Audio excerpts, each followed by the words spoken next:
Hello friends, कैसे हैं आप सब? बढ़िया। मुझे पूरी आशा है और पूरा विश्वास है कि आप सभी की सेट एग्ज़ाम की तैयारी बहुत अच्छे से चल रही होगी और पढ़ाई करते करते दिनों दिन आपका आत्मविश्वास भी बढ़ रहा होगा और आपको ऐसा महसूस हो रहा होगा कि अब सेट एग्ज़ाम क्वालिफाई करना मुश्किल नहीं है। और ये आत्मविश्वास होना बहुत ज़रूरी है दोस्तों, क्योंकि सफलता की सबसे पहली शर्त है इस बात पर विश्वास कि आप सफल हो सकते हैं। अगर आप विश्वास रखते हैं कि आप सफल हो सकते हैं तो निश्चित रूप से आप सफल हो जाएंगे। अब सफल हो जाएंगे ये तो ठीक है, लेकिन इसके लिए आपको पूरी बातों की जानकारी होना जरूरी है।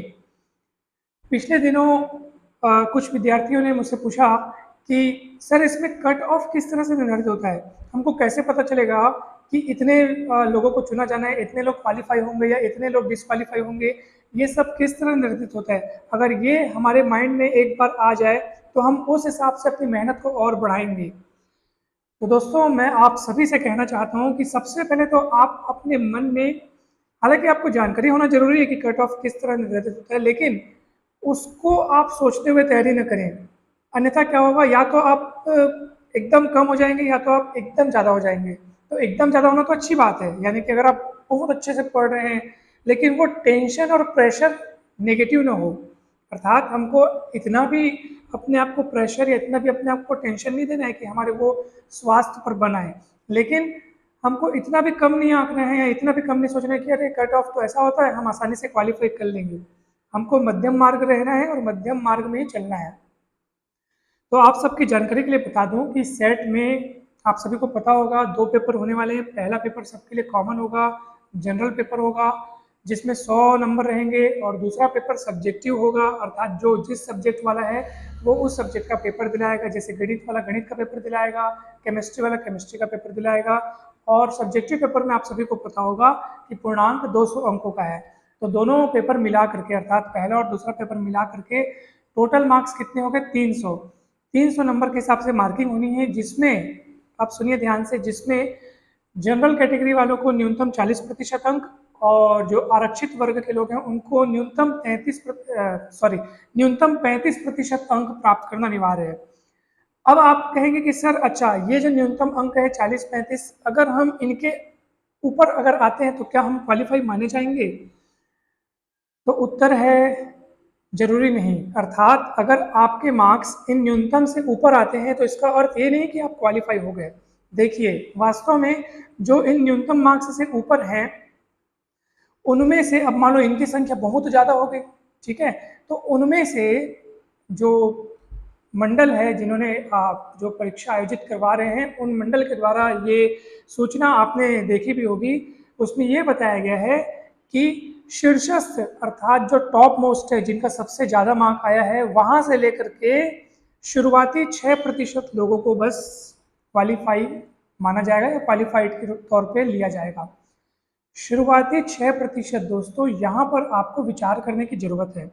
अर्थात अगर 100 लोग मतलब 100 लोग के मार्क्स जो हैं वो न्यूनतम से ऊपर आते हैं, मतलब अगर उस क्राइटेरिया को पार करने वाले अगर 100 लोग भी हैं, तो सोचिए 100 के 100 क्वालिफाई नहीं होंगे, मात्र शुरुआती 6 लोग क्वालिफाई होंगे।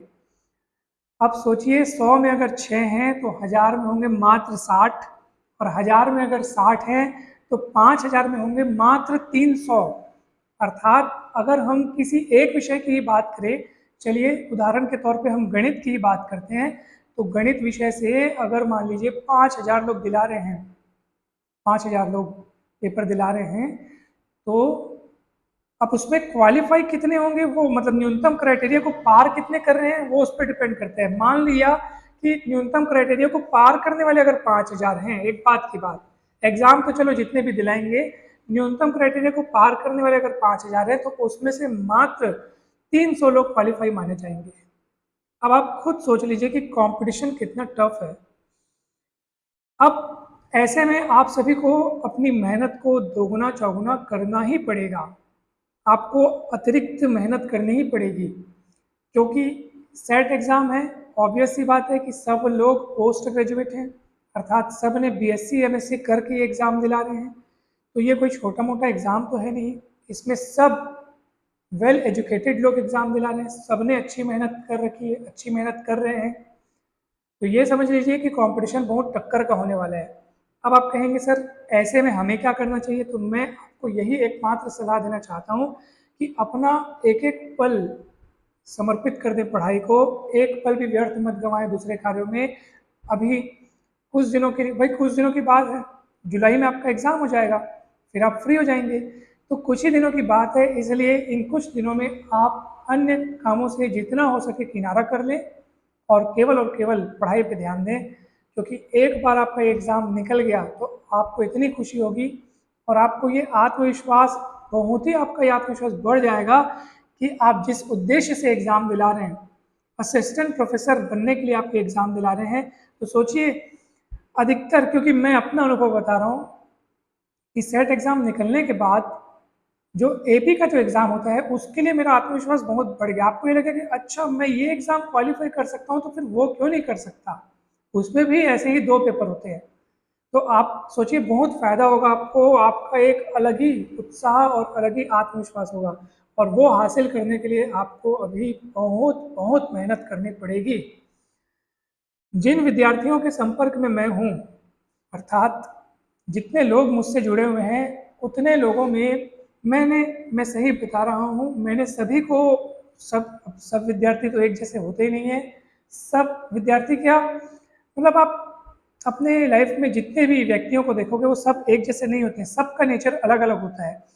तो मैं फिर से कह रहा हूँ कि मैंने सबको एक जैसी मेहनत करते अभी नहीं देख रहा हूँ, क्योंकि बच्चों से रिस्पॉन्स आते हैं, क्वेश्चंस आते हैं और मतलब पता चलते रहता है कि कौन कितनी अच्छे से पढ़ाई कर रहा है। तो मैं आपको फिर से बता रहा हूँ कि अगर आप ये सोच रहे हैं कि सब लोग अच्छे से पढ़ रहे हैं तो ऐसा भी नहीं है, और अगर आप ये सोच रहे हैं कि अभी तो कोई ध्यान नहीं दे रहा है तो ऐसा भी नहीं है, पढ़ने वाले पढ़ रहे हैं। इसलिए अपने आप को अपडेट रखिए, अपने आप को इम्प्रूव करते रहिए, बाकी लोग क्या कर रहे हैं उस पर ज़्यादा ध्यान न दीजिए। अगर आप ज़्यादा ध्यान न देंगे दूसरी ओर, इस तब आप ध्यान दे पाएंगे अपनी ओर। तो स्वयं में ध्यान दीजिए, खुद का बेस्ट बनाते जाइए और पढ़ते जाइए। तो बस यही आज के इस वीडियो में कहना था मुझे कि आपको लगातार पढ़ना है, जो नए-नए टॉपिक्स आप देखते जा रहे हैं, उनको पढ़ते जाइए और पुराने टॉपिक्स का रिवीजन भी करते जाइए। रिवीजन बहुत ज़रूरी है, रिवीजन का जादू आप लोग समझिए, हर चीज़ को कम से कम 2 बार पढ़ना ज़रूरी है, इतना आप ध्यान रखिए। एक बार पढ़ेंगे, फॉर्मूला समझ में आ गया, क्वेश्चन समझ में आ गया और आप ये सोचेंगे कि एग्ज़ाम में बन जाएगा, तो ये शायद आपकी भूल हो सकती है, क्योंकि एग्ज़ाम में आप जा कर के सब मिक्स हो जाएगा और हम फिर भूल जाते हैं वहाँ पे। इसलिए रिवीजन का चमत्कार बिल्कुल ना भूलें। आप कम से कम 2 बार अवश्य पढ़ें कोई भी चीज़ को, कोई भी टॉपिक को आप पढ़ रहे हैं। एग्ज़ाम में जो क्वेश्चंस आते हैं, आपको लगेगा अच्छा ये डिफरेंशियल इक्वेशन का क्वेश्चन है, तो चलो इसको तो मैं पढ़ा हूँ या पढ़ी हूँ, लेकिन बनाने बैठोगे तो लगेगा ये कैसे, आखिर कहाँ से आ गया ये क्वेश्चन? तो बस वो कहीं से नहीं आ रहा था, वो सिंपल क्वेश्चन रह जाए। कमी कहाँ रहती है? हमारी प्रैक्टिस में। इसलिए प्रैक्टिस करना बहुत अनिवार्य है दोस्तों। प्रैक्टिस कीजिए, रिवाइज़ कीजिए और दिन रात इसी में डूब जाइए, खो जाइए इसी में, दुनियादारी अभी भूल जाइए। एक बार तबीयत से तैयारी करें तो आपका एग्ज़ाम ज़रूर क्वालिफाई हो जाएगा। हमारी शुभकामनाएँ आपके साथ हैं। कभी भी किसी भी प्रकार की डाउट हो, समस्या हो, कोई सवाल पूछना हो तो आप ज़रूर बेझिझक हमसे पूछ सकते हैं।